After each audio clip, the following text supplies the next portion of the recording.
Nós vamos dar início, né, mais essa sessão. Eu queria ler só um pequeno versículo, até na verdade foi o primeiro que foi lido, né? É Apocalipse 1. Diz assim: revelação de Jesus Cristo que Deus lhe deu para mostrar aos seus servos as coisas que em breve devem acontecer e que ele, enviando por intermédio do seu anjo, notificou ao seu servo João. Queria dizer assim que eu particularmente, sabe, é um privilégio estar aqui, sabe, podendo compartilhar com o depósito que o Senhor colocou sobre a vida do irmão Dino, sabe, porque eu aprendi a gostar muito desse livro. A gente gosta toda da palavra do Senhor, né, mas é porque esse livro especialmente fala do tempo do fim. Então naturalmente a gente tem uma curiosidade de saber o que vai acontecer. E graças a Deus, porque o Senhor não nos deixou assim, sem saber o que ia acontecer nesse tempo que a gente já está. Porque eu creio de todo o meu coração que não vai demorar, que essas profecias todas se cumpram mesmo, sabe? Que isso aqui é iminente, é para o nosso tempo mesmo, é para a nossa geração. Eu creio de todo o meu coração, irmãos, sabe? Então, queria exortar mesmo que todos prestassem bastante atenção. Depois nós vamos ter tudo gravado também, sabe? Mas que não se perdesse isso, sabe? Que realmente a gente pediu ao Senhor para que todas as palavras que foram faladas aqui para descer até o nosso coração. E na verdade não ser gravado no DVD, né? Mas fazer essa gravação lá no íntimo nosso, lá no nosso coração, né? Irmão Dino, deixa eu...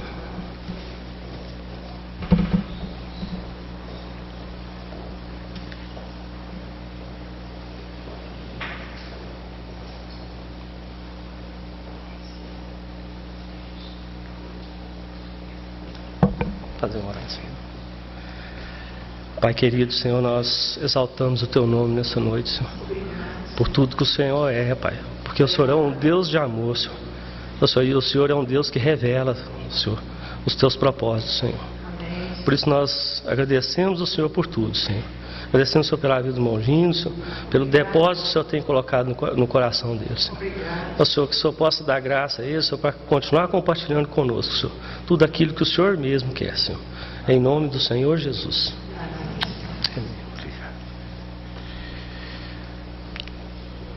Boa noite, irmãos.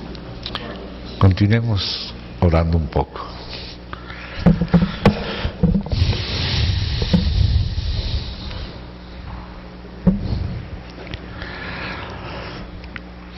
Querido Pai, em nome do Senhor Jesus Cristo, agradecemos Tua fidelidade, agradecemos por ter nos amado com amor eterno, por ter nos buscado, por ter nos encontrado, Senhor. Porque o Senhor nos tomou nas suas mãos, nos colocou em si mesmo, contigo na cruz. Morreste por nós, nos incluíste na tua morte, Senhor. Ressuscitaste para nós, para teu Pai, nos ressuscitaste para Ele, abriste as portas do santuário, nos introduziste perto do teu Pai, nosso Pai. Agora estamos nesta hora, neste dia, hora e dia que o Senhor conhece melhor. Encomendamos a Ti nossas vidas, Senhor. Encomendamos a Ti esta nova sessão. Confiamos em Ti. Não queremos estar separados de Ti. Desejamos, Senhor, pela fé, permanecer firmemente estabelecidos en Ti como fundamento, en comunhão contigo. Não merecemos, mas pelo sangue do Senhor Jesus, pelo Espírito e pela fé, Senhor, desejamos permanecer unidos a Ti. Invocamos Tu nome para depender de Ti e receber Teu socorro. Que o Senhor seja nossa vida, que não estejamos aqui só em nós mesmos, sino de verdade em Ti. Nos confiamos integramente nas Tuas mãos e encomendamos este momento nas Tuas mãos, no precioso nome do Senhor Jesus Cristo. Amém. Irmãos, chegamos nesta sessão ao começo daquele livrinho aberto de Apocalipse, que começa com o capítulo 12, a segunda parte do livro. Apocalipse 12.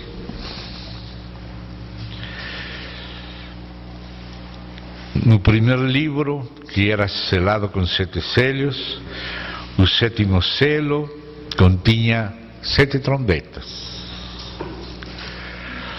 Hoje limos aquela porção do 7º selo e as trombetas, e com a 7ª trombeta consuma-se o mistério de Deus. Mas então foi-lhe dado um livro aberto, um livrinho aberto a João, para que o comece e profetizasse de novo sobre muitos povos, tribos, línguas e nações. E João comeu aquele livrinho do mesmo jeito que Ezequiel também comeu, e começou a profetizar de muitas maneiras, e assim também João profetizou de novo.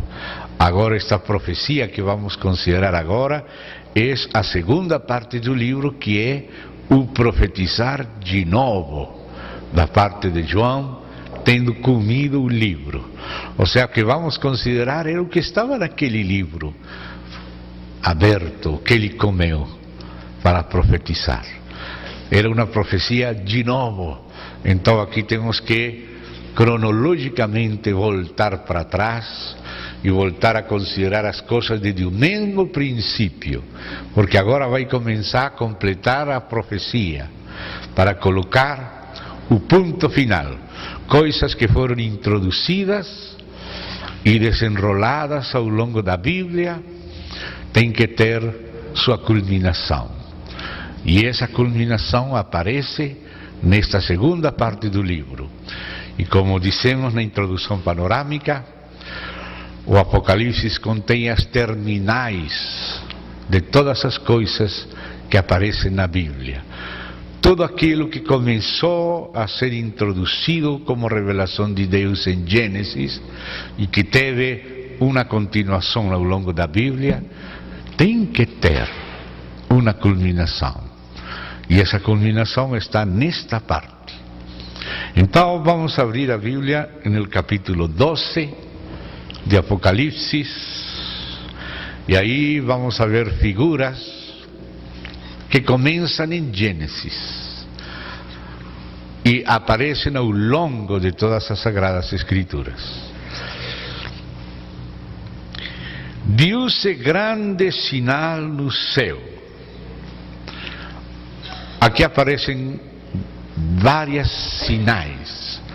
Desde o mesmo Apocalipse 1, quando vocês lembram aquela passagem que nosso irmão leu agora no começo, esta tradução diz desta maneira, no final do verso 1, notificou a seu servo João. Diz, revelação de Jesus Cristo que Deus lhe deu para mostrar a seus servos as coisas que em breve devem acontecer. Se somos seus servos, Ele quer nos mostrar o que em breve deve acontecer. E diz, e que Ele, enviando por intermédio do seu anjo, e aqui esta tradução diz, notificou a seu servo João.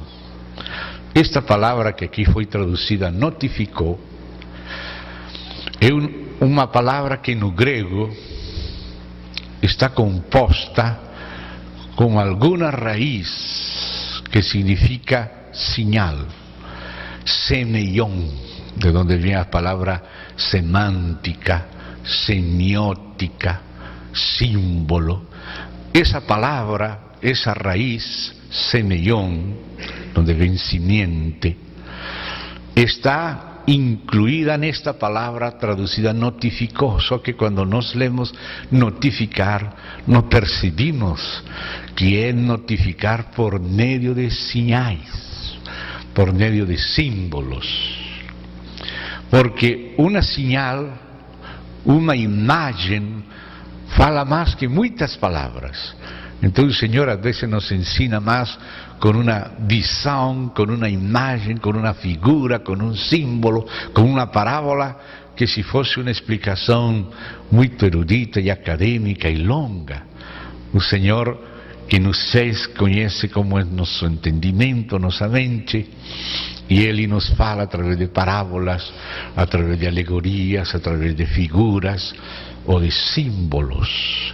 Então a palavra que aqui foi traduzida, notificou, no grego implica declarar com símbolos, com figuras, com sinais.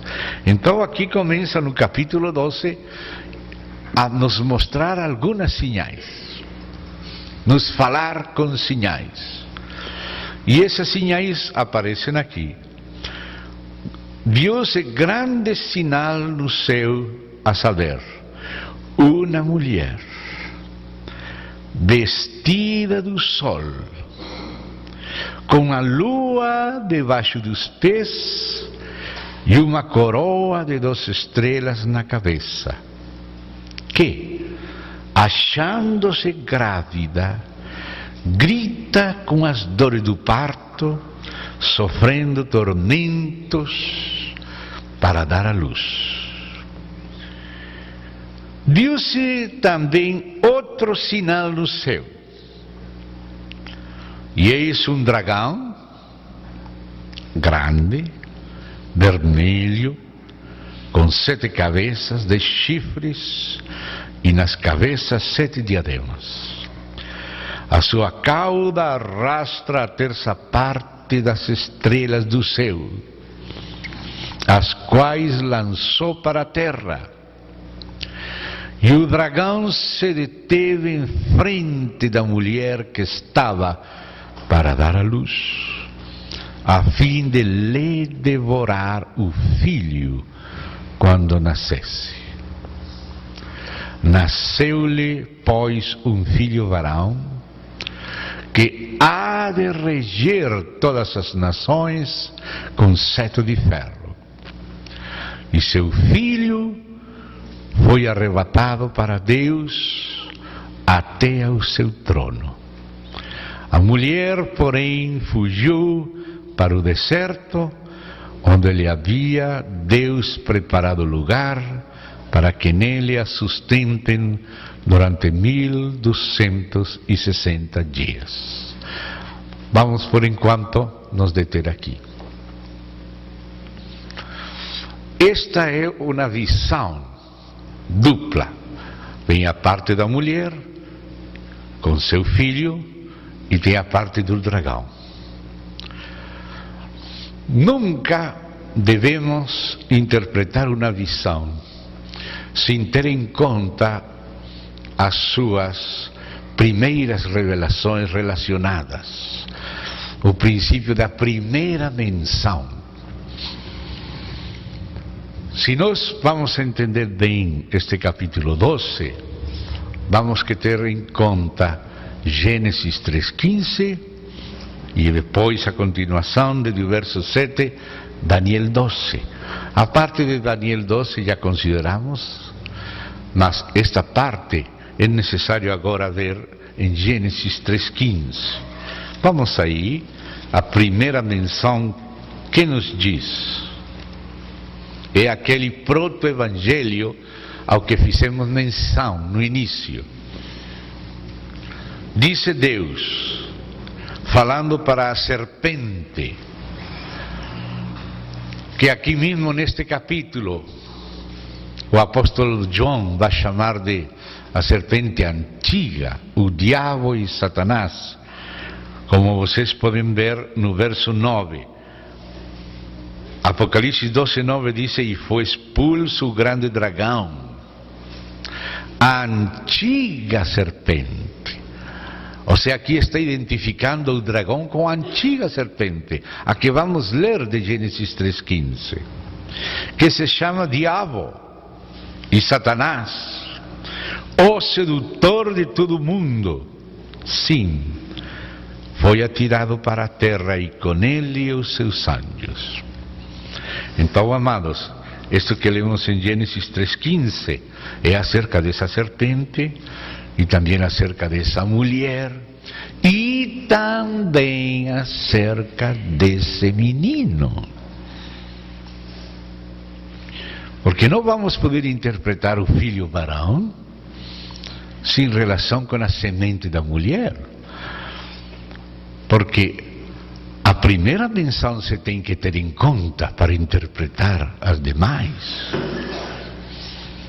Então começa aqui, 3:15.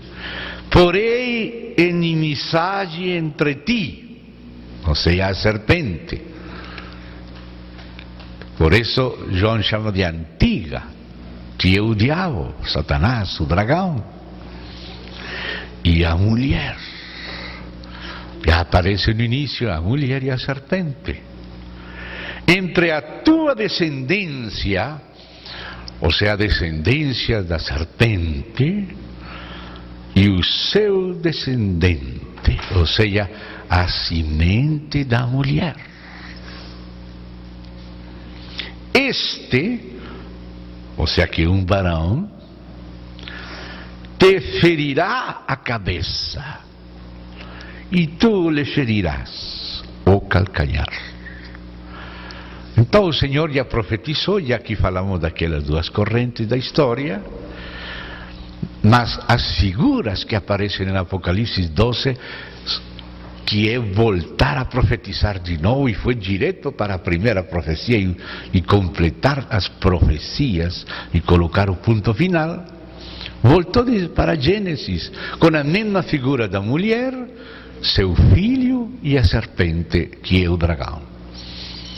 Então aqui vemos a mulher em Gênesis e a mulher em Apocalipse. O dragão, a serpente em Gênesis, e a serpente e o dragão em Apocalipse. Portanto, a semente da mulher em Gênesis, que equivale ao filho varão em Apocalipse. Você não pode separar o filho varão da semente da mulher.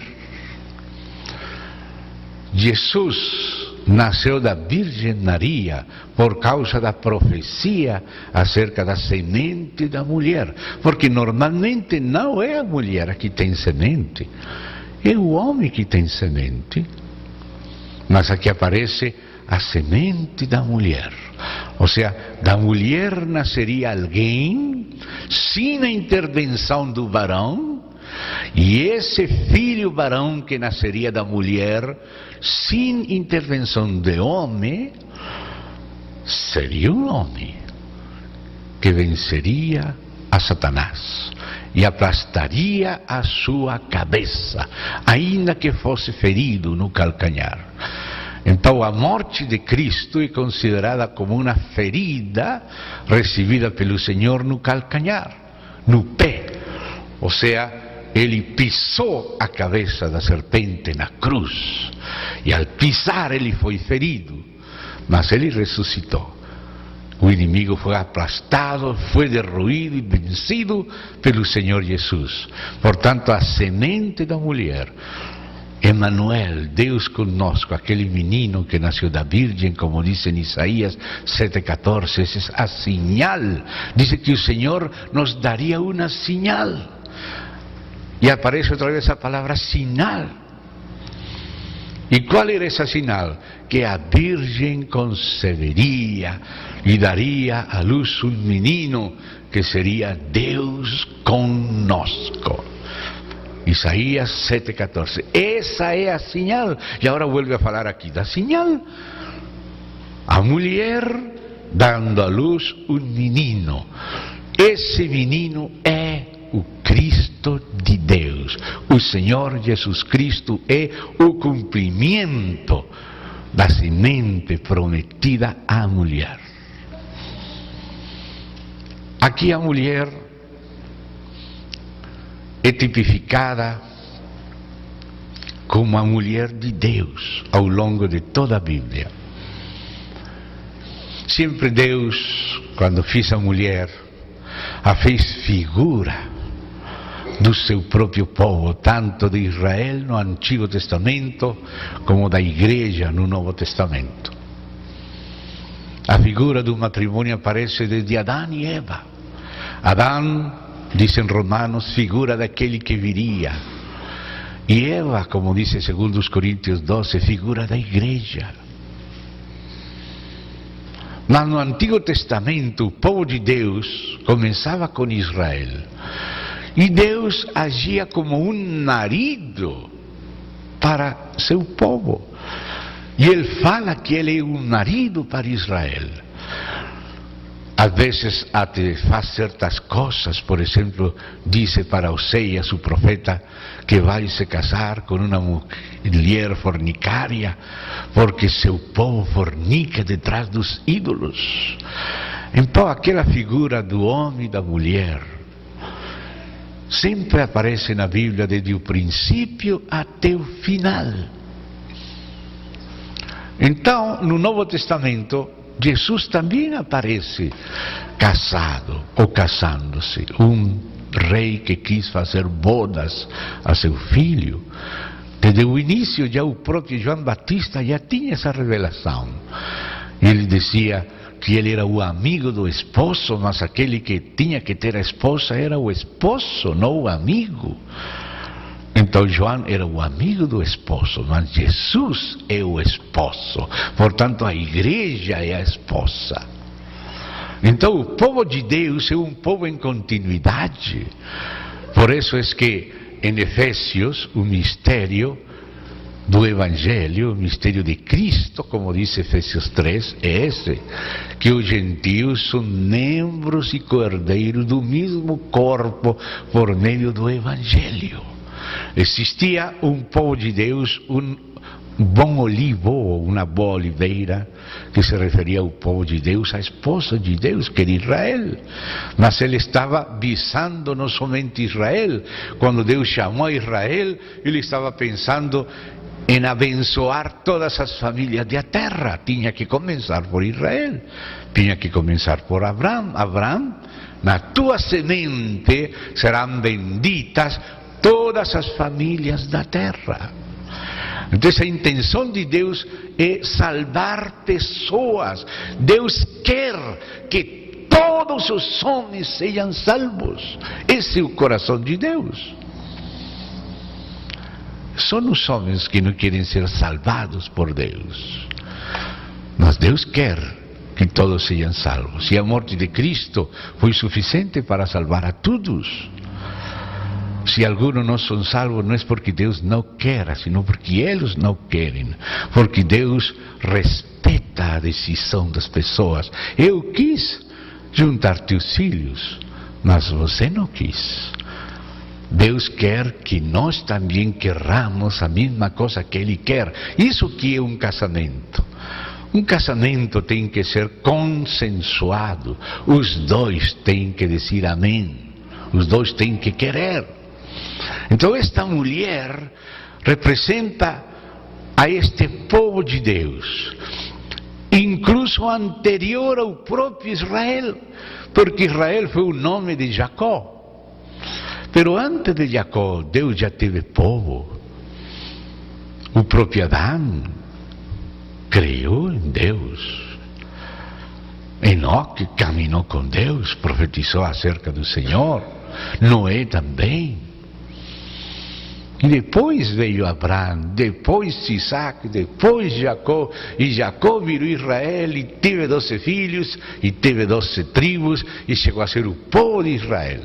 Mas esta mulher representa ao povo de Deus em geral, dos primeiros patriarcas que caminaram com Deus, e abrangendo todo o remanescente do povo de Deus, de Israel, e continua com a igreja, porque a igreja foi insertada na boa oliveira, fazendo parte do mesmo corpo.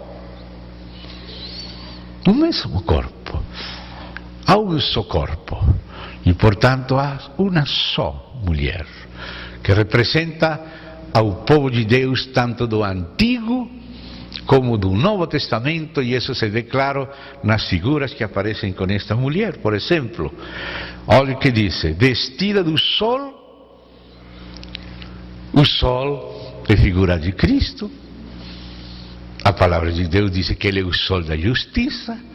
Assim fala em Malaquias capítulo 4, assim aparece ele brilhando como o sol, e ela vestida do sol, quer dizer que ele está coberta por Cristo.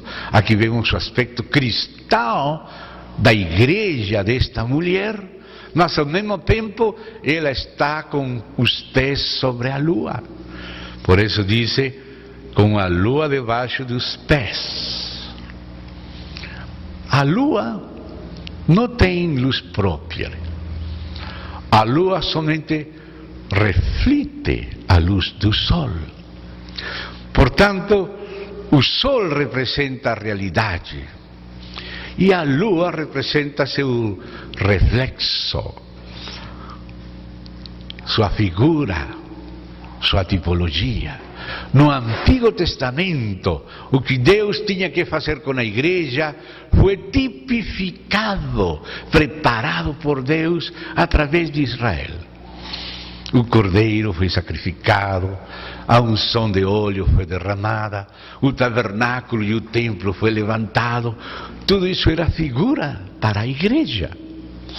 Portanto, esta mulher que está vestida de sol, ao mesmo tempo está com os pés sobre a lua, que é figura, que é para refletir. A luz própria é do sol, a lua não tem luz própria. Então aí estamos vendo nessa conjunção os dois aspectos desta mulher. A parte do Antigo Testamento e a parte do Novo Testamento, porque quando estemos lá com o Senhor, estaremos todos juntos. Não estarão os patriarcas num lugar e os crentes em outro lugar, porque agora em Cristo somos um só corpo. Ainda aqueles que morreram sem a chegada do Messias, o próprio Messias foi e pregou o Evangelho a eles, porque eles morreram na fé do Messias, esperando que o Messias viria.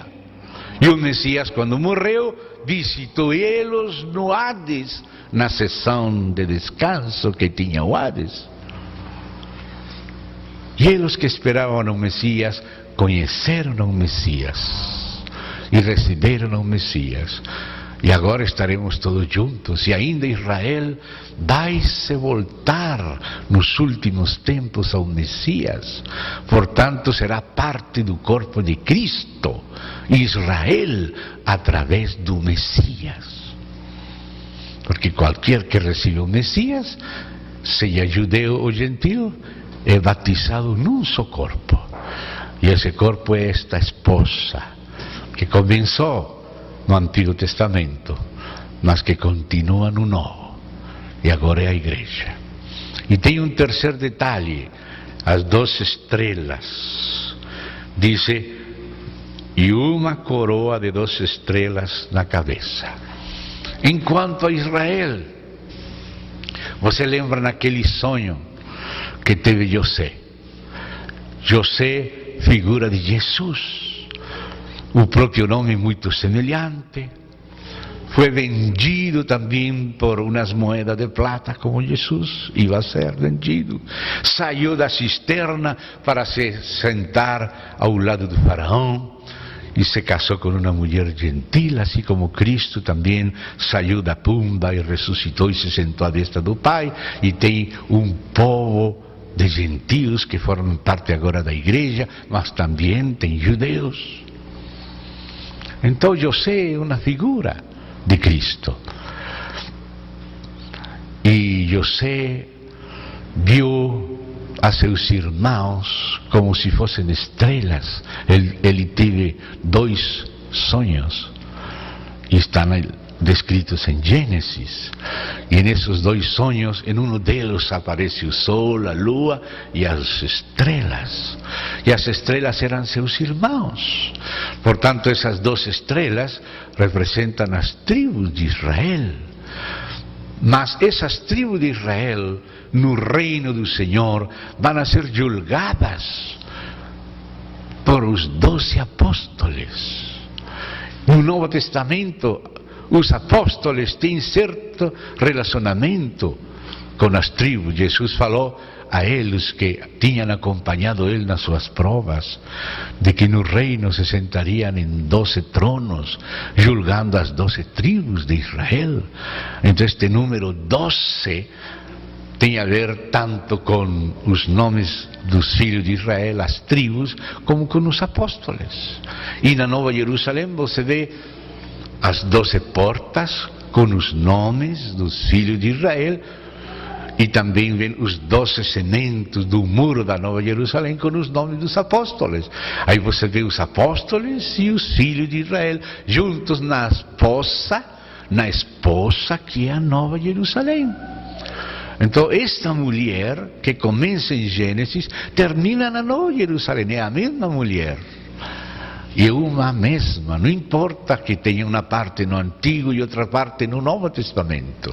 Se refere à mulher de Deus, porque isso que representa a mulher, o povo de Deus, a igreja de Deus, que no final estará toda, incluídos os patriarcas, em Cristo. Os patriarcas já receberam Cristo quando ele pregou a eles o Evangelho nasquelas regiões onde eles estavam esperando. Então, disse que estava grávida esta mulher. Por uma parte, a Bíblia fala da gravidez de Israel e ao mesmo tempo fala da gravidez da igreja. Esta mulher, por uma parte, é Israel e por uma parte, a igreja. Dela se fala de várias maneiras. Em Miqueias capítulo 5, versículo 3, diz que o Messias teria que deixar seu povo até que desse à luz aquela que tinha que dar à luz. Israel tinha que dar à luz como nação. Desde o Antigo Testamento já Israel estava esperando o Messias. E ainda agora, como não conheceram, senão os crentes, continuam esperando o Messias. Mas já nasceu e vai receber o Messias. Vai estar pronta para a segunda vinda. Israel, aqueles 144.000, pelo menos. E ao mesmo tempo a igreja também, Jesus falou dela como uma mulher, em João capítulo 16, aí está dizendo que a mulher quando vai dar à luz tem dor, mas depois que dá a luz já não se lembra mais daquela dor. Assim também como Israel tinha que esperar ao Messias, também a igreja tem que esperar ao Messias na segunda vinda, e também o Messias, o Cristo, tem que se formar na igreja. Então Israel tem que receber o Messias, e ao receber o Messias é incorporada de novo na boa oliveira e no corpo de Cristo, e passa a ser um só corpo no Messias em Cristo com a igreja. E a igreja também tem que receber a formação de Cristo em seu ser madura para receber ao Senhor, para que Ele possa se apresentar uma esposa como Adão disse da Eva: esta agora é carne da minha carne e osso dos meus ossos. Vai ser reconhecida a igreja com Israel formando parte do corpo no Messias, como a esposa. Porque não há diferença entre judeu e grego em Cristo. Em Cristo já não há mais judeu nem gentil. Quando as pessoas recebem Cristo, fazem parte do corpo. E isso que está acontecendo no final. Israel tem que receber o Messias, e quando recebe o Messias, cada judeu que recebe a Cristo como Messias nasce de novo e é incorporado no corpo, reinsertado na boa oliveira. Porque é que às vezes queremos fazer uma separação total entre Israel e a igreja, mas Deus tratou com Israel em função da igreja. Em função da igreja. Deus escolheu Israel para ter igreja. Israel também vai ser insertado na igreja, porque uma pessoa que nasce somente, naturalmente, da descendência de Israel, ainda não nasceu de novo, porque ninguém nasce de novo por nascer em Israel, ou em África, ou em Ásia. É através de receber a Cristo que se nasce de novo. E o verdadeiro israelita é aquele que realmente recebe a fé de Abraão, a semente de Abraão. E esses são os que serão parte desta mulher. E por isso, quando no final do capítulo 12 fala desta mulher, fala no verso 17, aquele último remanescente que ficare dela nos tempos do fim, dice: irou-se o dragão contra a mulher e foi pelejar com os restantes, ou seja, o remanescente da sua descendência, os que guardam os mandamentos de Deus e têm o testemunho de Jesus. Não há nenhuma incongruência em manter o testemunho de Jesus e guardar os mandamentos. Porque não é por guardar os mandamentos que somos justificados. Somos justificados pela fé. Mas quando temos crido e nascido de novo, cumprimos a justiça da fé andando no Espírito. Porque alguns pensam de que o regime da lei e o regime da graça são contraditórios. Somente são contraditórios quando vai usar o regime da lei como base de justificação. Mas se você não usa a lei como base de justificação, se você é justificado somente pela fé em Cristo, você nasce de novo.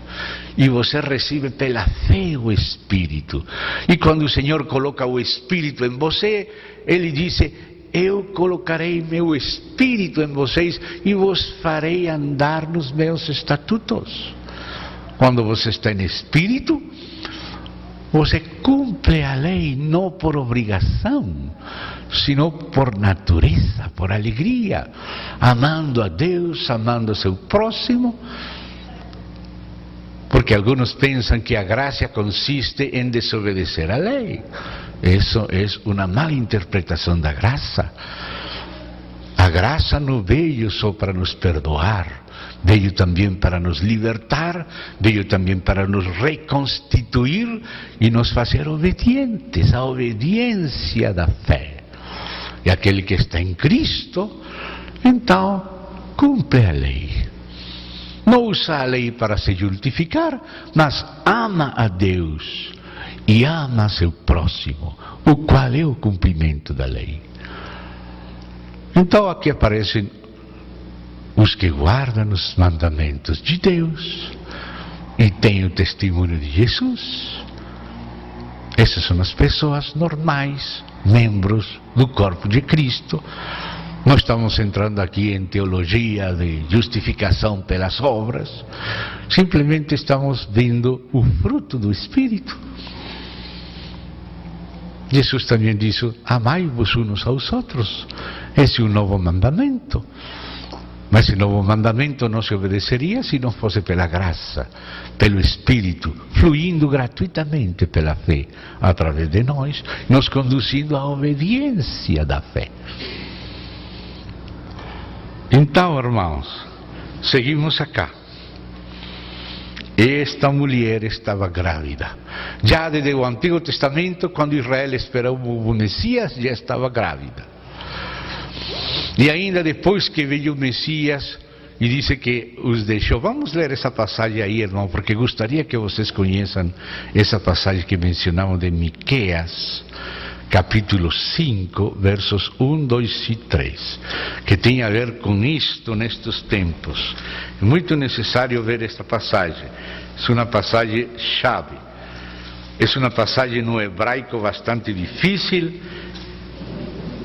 Quando foi o tempo, eu tive que estudar ela, comparar versões, traduções, comparar com livros em hebraico, e graças a Deus encontrar que esta versão de Reina Valera, neste caso também estava boa. Então vou ler a vocês Miqueias capítulo 5, versos 1, 2 e 3, porque são versículos que nestes tempos são importantes, especialmente porque aqui fala das duas vindas de Cristo. Então vou ir comparando as traduções. Agora junta-te em tropas, ó filha de tropas, por-se a sítio contra nós. Isso foi o sítio contra Jerusalém, no ano 70, por ter rejeitado o Messias. Ferirão com a vara a face ao juiz de Israel.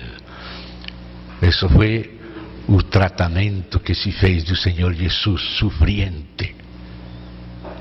Por causa disso veio o juízo a Jerusalém. E tu, Belém Efrata, pequena demais para figurar como grupo de milhares de Judá, de ti me sairá o que há de reinar em Israel. O Messias nasceria em Belém, e cujas saídas, aqui diz origens, a palavra mais exata é saídas, porque antes de o verbo de Deus se encarnar, ele teve várias aparições, várias saídas, aquelas aparições de Jeová, como o anjo de Jeová na sarça, falando: eu sou o Deus de teu pai Abraão, Isaac e Jacó, e as demais aparições de Deus, como o anjo de Javé, não um anjo criado, sino o mensageiro da paz de Deus, o Messias antes da encarnação. Essas são as saídas dele. E ele foi que acompanhou Israel. Essa foi a rocha que acompanhou Israel, Cristo. Mas quando se fez homem, então tomou o nome de Jesus. Mas ele já pré-existia e tinha agido na história de Israel. Porque ele é a teofania de Deus, que aparecia no Antigo Testamento. E essas são as saídas que diz aqui, traduzido aqui origens, e aqui saídas, que é mais exato. E continua então, desde os tempos antigos, os dias da eternidade. Verso 3. Portanto, aqui diz: os entregará a ti o tempo em que a que está em dores tiver dado a luz. Então o restante dos seus irmãos voltará aos filhos de Israel. Vou ler agora nesta versão. Verso 2, última parte. E suas salidas son desde el principio, desde los días de la eternidad.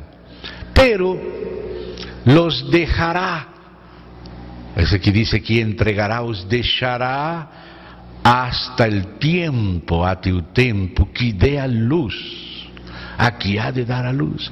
Ou seja, o Messias veio, nasceu em Belém, foi ferido, os deixou, veio o problema do sítio de Jerusalém, mas não os deixou para sempre. Até o tempo que dê a luz, a que tem a dar a luz. O corpo de Cristo tem que dar a luz. Mas no corpo de Cristo formam parte também os judeus cristãos, que recebem o Messias. E Israel tem que terminar se voltando para o Senhor. Deus começa e termina com Israel. Primeiro em Judeia, primeiro em Jerusalém, em Judeia e em Samaria. Depois vai por todo o mundo. E quando tem entrado a plenitude dos gentios, então ele volta de novo com Israel.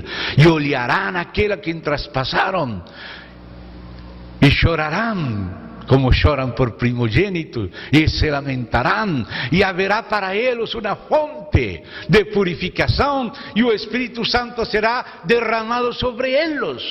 É as profecias de Zacarias, de Ezequiel, de Isaías, de Jeremias, de Sofonias, etc.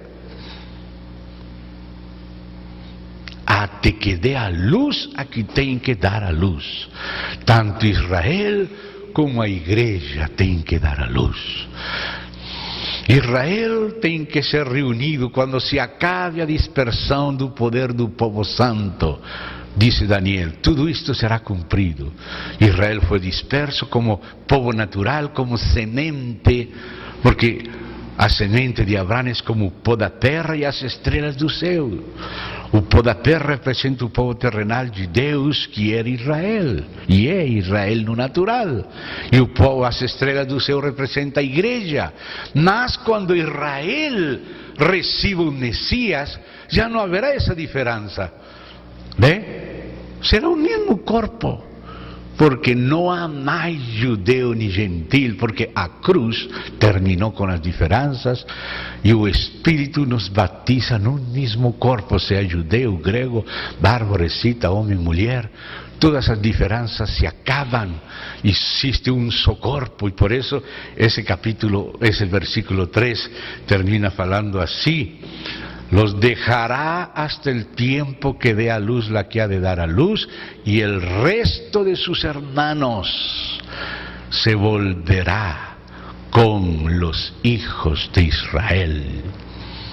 Israel será reinserto na boa oliveira, será readmitido. Então nós temos que estar pendentes do que acontece com Israel. E já tem muita gente israelita que são cristãos. Oxalá sejam os melhores instrumentos para cooperar com Deus, com a conversão de Israel.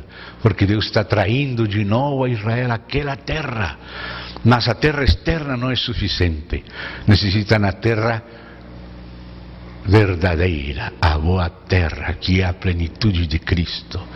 E os que são de Cristo, especialmente os israelitas que são de Cristo, têm que cumprir uma missão de cooperar com Deus para a conversão do resto dos israelitas, até que aquelas tribos estejam completas.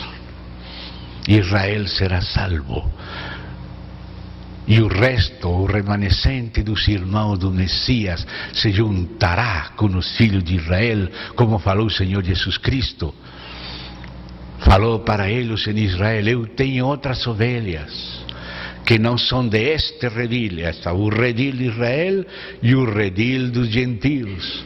As outras ovelhas que não eram do redil de Israel, eram as ovelhas que ele tomaria dos gentios. Pero que disse? A estas devo trazer, e será um só rebanho e um só pastor. E esse rebanho é o corpo de Cristo, com judeus e gentios que deixam de ser isso para ser membros de Cristo. E o pastor é Cristo. Então ela tem que dar a luz. Tanto Israel tem que se converter, como a igreja tem que amadurecer e readmitir a Israel na unidade do corpo enquanto recebam a Cristo. Então voltamos aí ao Apocalipse 12. Já estamos vendo mais ou menos o que significa aquela mulher, aquele dragão. Esse dragão aparece aqui com 7 cabeças e 10 chifres. A besta, que está no seguinte capítulo, também tem cabeças e chifres. Só que a parte do dragão, as cabeças do dragão, as diademas, se refere aos governadores das trevas, principados e potestades, como em Daniel capítulo 10, que quando veio aquele príncipe de Pérsia, sobrenatural, um principado maligno, o império persa estava em pé. Quando foi derrotado, caiu o império persa, mas veio aquele príncipe maligno, espiritual, das regiões celestes, chamado príncipe de Grécia. Então surgiu o império grego. Ou seja que existem governadores das trevas deste século. A parte da besta é a parte política deste século, mas o dragão e as suas cabeças é a parte espiritual maligna. Porque o mundo maligno se expressa através do mundo político desta terra. As chamadas bestas têm seus príncipes. O príncipe de Pérsia se corresponde com o império persa. O príncipe de Grécia se corresponde com o império grego. O de Grécia com o grego. E assim, cada chamada de civilização humana está conduzida por um espírito satânico, porque essas são cabeças do dragão, são os companheiros de alta categoria do diabo, que influem nas chamadas de civilizações que Deus chama de bestas, ou animais. Então, esses são descritos aqui. Aquela serpente que parecia tão simples lá em Gênesis, agora cresceu muito, com muitas cabeças e chifres, expressando-se na história humana pagã.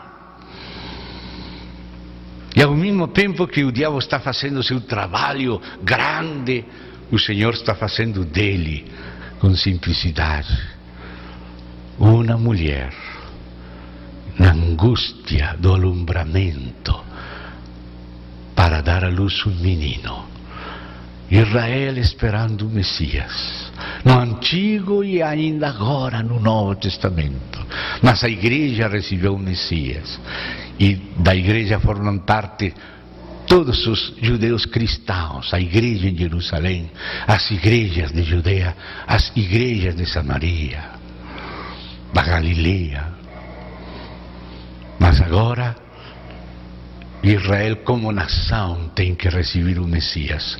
As tribos têm que estar representadas e ser reinsertados na boa oliveira e readmitidos no corpo de Cristo, no único rebanho, com um só pastor que é Cristo. Então há duas linhas e dois trabalhos que estão acontecendo. O diabo está fazendo as dele para levar o mundo a um governo mundial do anticristo, do filho de perdição, mas Deus está trabalhando para pôr seu rei em Sião. Ele já está posto lá, à destra do Pai. Senta-te, eu vou colocar todos os teus inimigos debaixo dos teus pés. Então existe uma guerra, e o inimigo quer destruir o menino. Irmão, você tem que entender que o Apocalipse fala também dos princípios de Deus. Os princípios são imutáveis, são uno mesmo, mas se expressam várias vezes. Assim como o inimigo tem sua ideia de se fazer passar por Deus, e cada vez que ele faz alguma coisa, ele continua com aquela mesma ideia fixa, e por isso surgem muitos impérios, com muitos dos seus lugartenentes, mas sempre com a mesma ideia.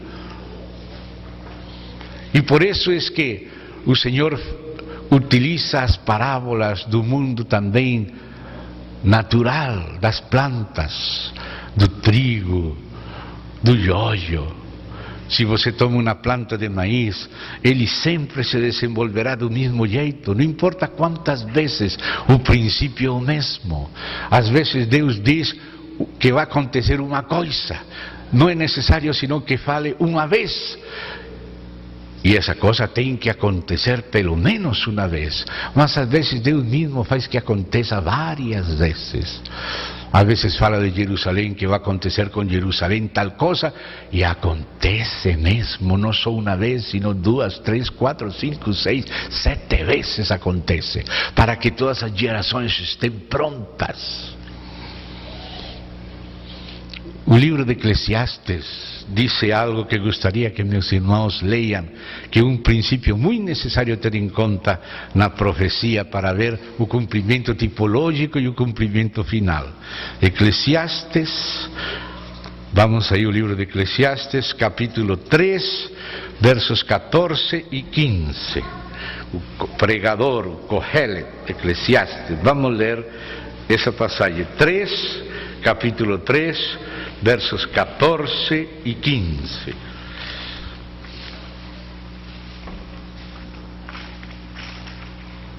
Diz assim: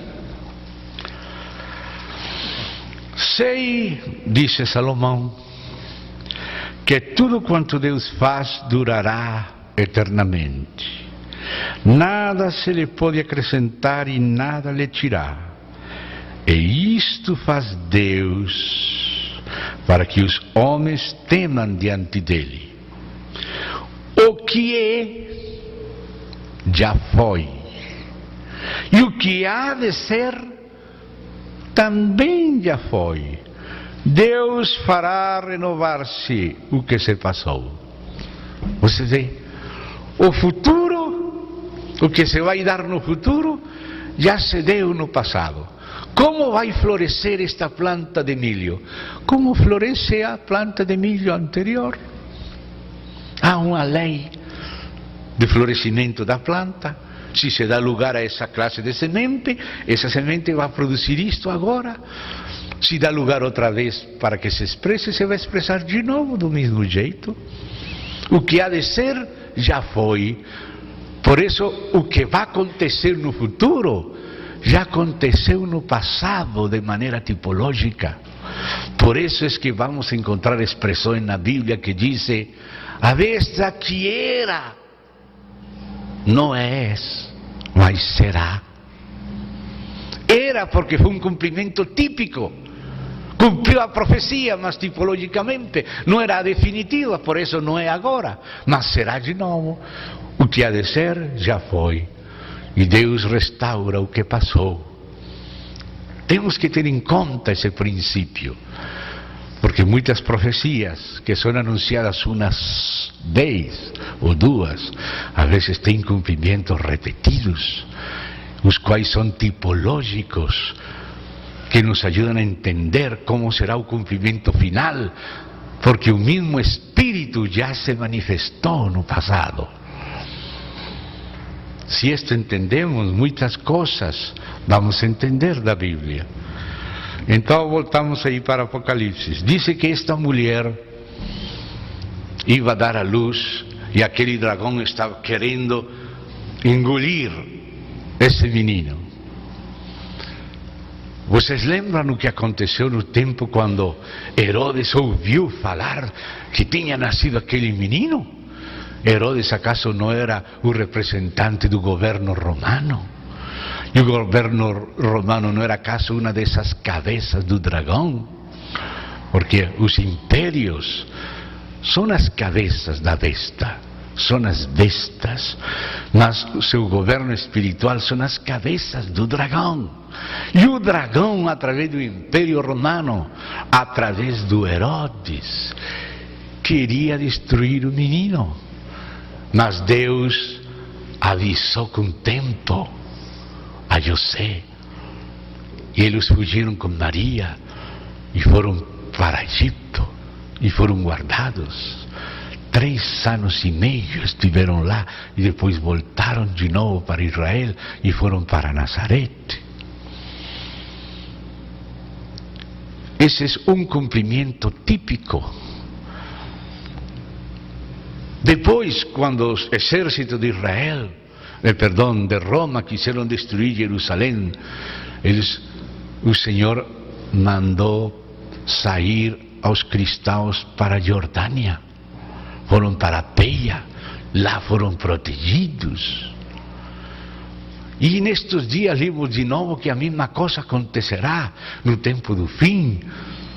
Vemos em Daniel 11 que fala de umas províncias lá na Jordânia que serão poupadas, para que lá seja escondido o povo, como já foi no ano 70. Então o inimigo sempre quer destruir, mas o Senhor defende, esconde. Porque é um princípio que sempre se repite. Ainda que seja anunciado uma vez, se vai repetir sempre que seja necessário. Deus sempre vai guardar a seu filho e a seu filho formado na igreja e também em Israel. Então tudo isto são princípios. Por isso falava no começo que temos uma leitura histórica e também uma leitura profética e uma leitura arquetípica.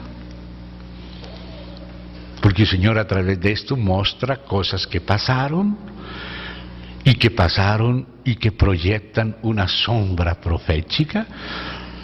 E essa sombra profética mostra um princípio de Deus. Então temos que aprender a ver o histórico, o profético e o arquetípico. Então agora diz aqui,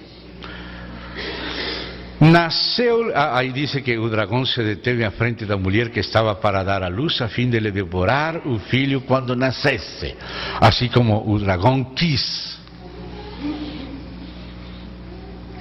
comer aquele menino.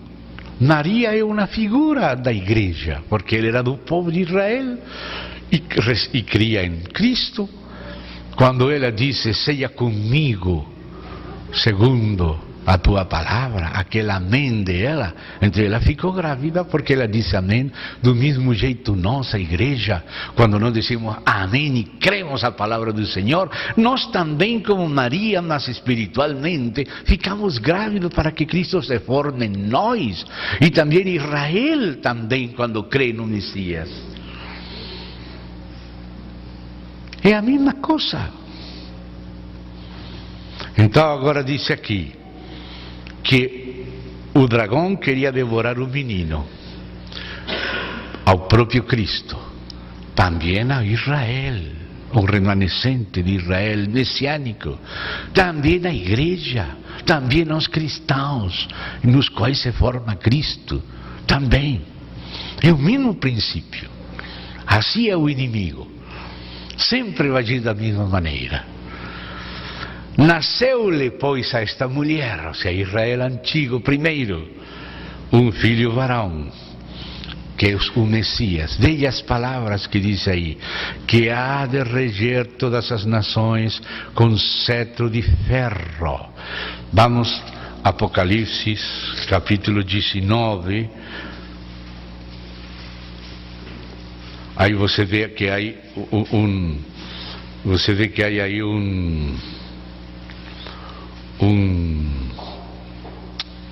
uma boda, e depois você vê o Senhor descendo do céu. Diz desde o verso 11, viu o céu aberto e eis um cavalo branco, e o seu cavaleiro se chama Fiel e Verdadeiro, e julga e peleia com justiça. Os seus olhos são chama de fogo, na sua cabeça muitas diademas, tem um nome escrito que ninguém conhece senão ele mesmo, está vestido com um manto tinto de sangue, seu nome se chama o Verbo de Deus, seguiam os exércitos que há no céu, montando cavalos brancos, com vestiduras blancas de linho finíssimo, branco e puro, sai da sua boca uma espada afiada, para com ela ferir as nações, e ele mesmo a regerá com cetro de ferro, e pessoalmente pisa o lagar do vinho do furor da ira do Deus Todo-Poderoso. Este é Jesus Cristo, na sua segunda vinda, em glória e majestade. É Ele que quem rege as nações com vara de ferro. Esse é o filho varão da mulher, Jesus Cristo. Ele tem que ser primeiro, para que logo Ele possa se formar em você. Se o Cristo, objetivo histórico da vida, da morte, da ressurreição, da ascensão, do retorno, não é o filho varão, então como aquele que se forma em você vai ser? Se ele se forma em você, tem que ser ele o filho varão. Ele é o próprio Senhor Jesus Cristo. Sim, se formará na igreja como em Israel, mas em ele mesmo, ele é a semente da mulher. E ele é o filho varão que rege com vara de ferro as nações e que foi arrebatado em ascensão à destra do Pai. Esse é o Filho Jesus Cristo. Então podemos volver aí do 19 para o 12. Porque essas frases se aplicam a ele, lá em Apocalipse 19, nasceu-lhe, pois, um filho varão que há de reger todas as nações com um cetro de ferro. Esse é Jesus Cristo. Agora, sim, claro, também aqui tivemos em conta aquelas palavras: aquele que vencer se sentará comigo no meu trono, assim como eu venci e me sentei com meu Pai em seu trono. Aquele que vencer e guardar as minhas obras até o fim, eu lhe darei também autoridade sobre as nações, como eu a recebi do meu Pai, e a regerá com vara de ferro. Primeiro se cumpre nele, e por isso pode se cumprir também em nós depois. Quando? Quando ele volte. Porque isso é uma promessa de galardão.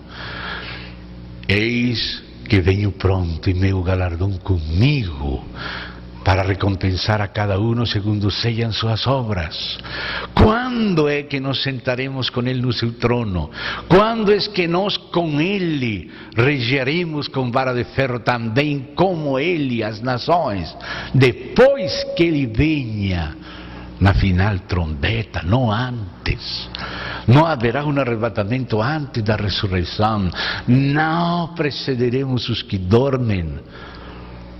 Os mortos em Cristo ressuscitarão primeiro. Logo nós, todos, num momento, num abrir e fechar de olhos, num ressoar da última trompeta, seremos transformados e estaremos reinando com Ele. E então nos sentaremos com Ele no seu trono e regeremos com barra de ferro as nações. E essa é a primeira ressurreição, que inclui os decapitados e os vencedores da besta.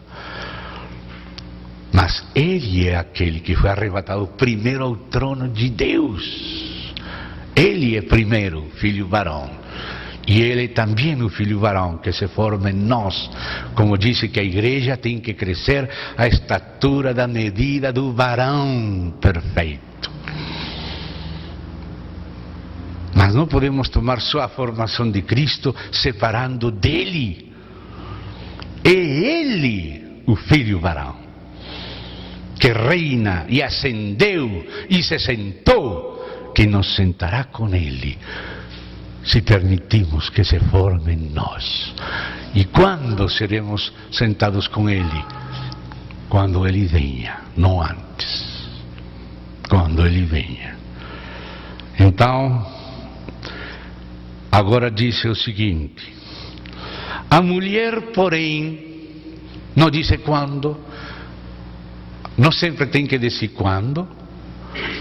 Às vezes a profecia diz coisas separadas por miles de anos, diz elas juntas. Por exemplo, Isaías 61, que lembramos nestes dias, de que viria aquele dia agradável e aquele dia de vingança.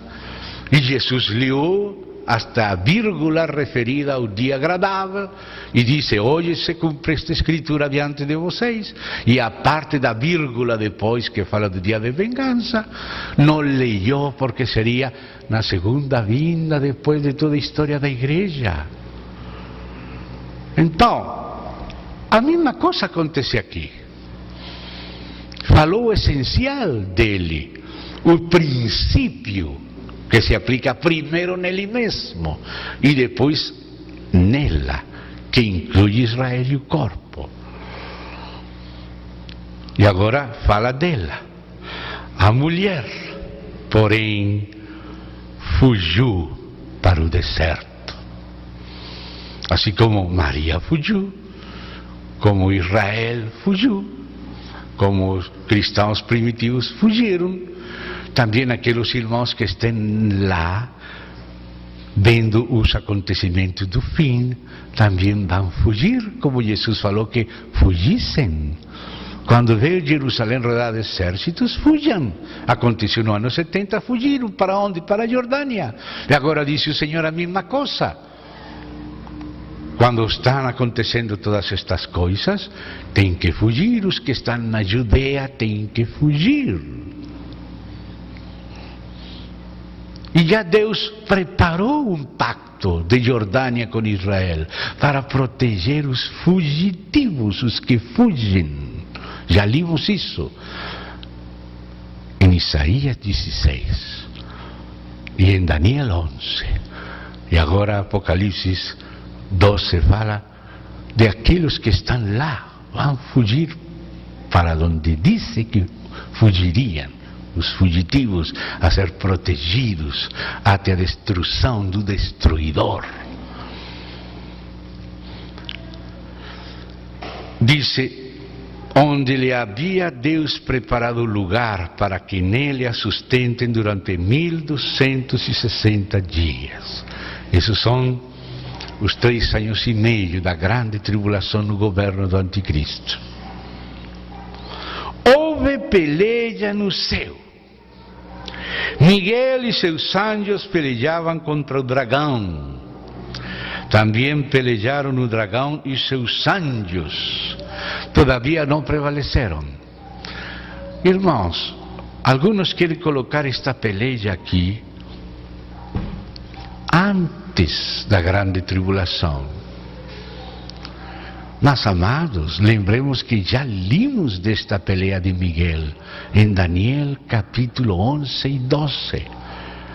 Daniel capítulo 11, desde o verso 31, já vem falando da abominação desoladora, daquele rei que se engrandece, que se faz grande através de um Deus que não é Deus, que é o dragão que dá à besta seu poder. E vemos que descreve toda aquela grande tribulação, aquele Armagedon, no capítulo 11. E logo no capítulo 12 é que aparece a luta de Miguel. E depois da luta de Miguel aparece a ressurreição dos mortos. E não precederemos os que dormem. Portanto, não podemos interpretar a luta de Miguel, que aparece aqui em Apocalipse 12, separada da mesma coisa que está narrando Daniel.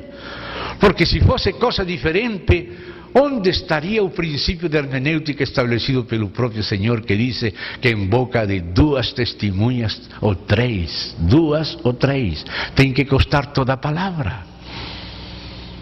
Então, esta palavra aqui, da luta de Miguel em Daniel 12, em Apocalipse 12, está confirmada por Daniel 12. Daniel 12 confirma Apocalipsis 12, Apocalipsis 12 confirma Daniel 12, son a mesma luta, e essa luta não é um arrebatamento antes da tribulação, não, essa luta é depois da tribulação, assim aparece bem descrita em Daniel, não aparece no 11, sino no 12, depois do tempo da angústia. Nesse tempo da angústia é que haverá uma luta espiritual de Miguel contra Satanás e seus anjos, e Miguel e seus anjos, uma luta espiritual que agora mesmo está uma situação difícil, mas nesse tempo será libertado o povo de Daniel, Israel. E esse é também o tempo para a ressurreição. E também Daniel ressuscitará e se levantará nessa mesma ressurreição. Essa ressurreição não é antes da tribulação. Então, como vamos interpretar isto aqui, ignorando Daniel? Temos que interpretar Apocalipse 12 em unidade com Daniel 12. Todavia não prevaleceram, nem mais se achou no céu o lugar deles, e foi expulso o grande dragão, a antiga serpente, que se chama Diabo e Satanás, o sedutor de todo o mundo. Sim, foi atirado para a terra, e com ele os seus anjos. Então vi grande voz do céu proclamando: agora veio a salvação, o poder, o reino de nosso Deus e a autoridade do seu Cristo, pois foi expulso o acusador de nossos irmãos, o mesmo que os acusa de dia e de noite diante de nosso Deus. Eles, pois, o venceram por causa do sangue do Cordeiro e por causa da palavra do testemunho que deram. E mesmo em face da morte, não amaram a própria vida. Ou seja, que estes foram pessoas que foram martirizadas. Foram martirizadas. Por isso festejai os seus, e vós os que neles habitais, que se refere a todos os santos que ao longo da história têm ressuscitado, têm morto e têm subido a estar com Cristo no terceiro céu, que é o paraíso. Quando você lê 2 Coríntios 12, o paraíso é o terceiro céu, e o terceiro céu é o paraíso. Paulo fala, conheço um homem que faz 14 anos, subiu ao terceiro céu, e logo repite a mesma coisa, mas agora chama paraíso. Ou seja, que Paulo está dizendo que agora, ou seja, a partir da ascensão de Cristo, o paraíso está no terceiro céu. E por isso os que morrem em Cristo olham para cima e dizem: Senhor Jesus, recebe o meu espírito. Como disse Esteban e como falou Paulo, prefiro morrer e estar com Cristo. Cristo não está debaixo da terra. Cristo está à direita do Pai. E por isso é que aqui fala isso. Os que morais nos céus são estes. Agora, seguimos lendo o capítulo 12. Por isso, verso 12: festejai os céus e vossos que neles habitais. São estes. Não foram uns arrebatados, não. Aqui ainda não está falando de arrebatamento, sino os que já morreram em Cristo, que vão ser trazidos com Ele quando Ele venha. Ele trará com Jesus os que dormiram nele. São estes. E diz: ai da terra e do mar, pois o diabo desceu até vós, cheio de grande cólera, sabendo que pouco tempo lhe resta. Quando, pois, o dragão se viu atirado para a terra, perseguiu a mulher que dera à luz o filho varão. Ou seja, a Israel e a igreja, especialmente se Israel já se converteu. e é parte do corpo de Cristo, um rebanho e um pastor em Cristo. E foram dadas à mulher as duas asas da grande águia, que quando você lê o que Deus fala, Ele mesmo é a águia com duas asas, que toma seu povo e protege ela. Isso está escrito em Deuteronômio, lá mesmo, no Cântico de Moisés. Lá se encontra esta identificação, que Deus toma a seu povo com suas asas para lhe proteger. Irmão, você acha que a verdadeira proteção vai estar em alguma coisa política, em alguma coisa econômica, em alguma coisa terrícola? Irmão, nosso único esconderijo é com Cristo em Deus. Ele é o nosso escudo. Nunca temos que pôr nossa confiança em nada material. Temos que crer nele. Eu sou teu escudo. Estamos escondidos com Cristo em Deus. Assim exista para aqueles que estão na Judeia aquela proteção na Jordânia. Isso não seria proteção se não fosse pela fé em Cristo. Nossa única proteção nestes dias é a fé nele, escondidos com Cristo em Deus. Ele é o nosso escudo. Ele pode nos esconder, pode até nos fazer invisíveis. Aí está a única coisa segura. Não busque segurança em algo distinto do próprio Senhor, porque Ele que é a águia com suas asas, é Ele mesmo. Isso está interpretado em Deuteronômio. E diz aí, foram dadas à mulher as duas asas da grande águia, para que voasse até o deserto, ao seu lugar. Ou seja, aqui Deus tem um lugar preparado, aí onde é sustentado durante um tempo, tempos e metade de um tempo, fora da vista da serpente. Aleluia! Deus é capaz de fazer isto. Confiemos nele, amém? Confiemos nele. Esses são os 3 anos e meio do anticristo. Tempo, tempos e meio tempo. Então a serpente arrojou da sua boca, atrás da mulher, água, arrojou água como um rio, a fim de fazer com que ela fosse arrebatada pelo rio. Temos que ter em conta isto. Esse rio pode ser exército, ou pode ser a corrente deste mundo. De alguma maneira, Satanás vai querer nos arrastrar, mas a terra vai nos ajudar. Acho que até os shopping vão ser derruídos pelos terremotos. A terra, porém, socorreu a mulher. A terra. A terra. É melhor ter terra que conta bancária, irmão. Melhor ter uma horta ou um pocinho nas galinhas, um cantinho, que conta bancária. Mas ainda tendo, seu escudo é o Senhor. Amém? Seu lugar de refúgio é o lugar santíssimo com Cristo em Deus, na fé. Sirva a Deus onde que Ele quer coloque. Amém? Mas aqui Deus disse, a terra, porém, socorreu a mulher. E a terra abriu a boca e engoliu o rio. Aleluia! Que o dragão tinha arrojado da sua boca. Irou-se o dragão contra a mulher e foi pelear com os restantes da sua descendência, porque muitos já estavam com Deus, outros estavam protegidos e tinham fugido, mas alguns ficavam por aí. Então foi e se concentrou neles.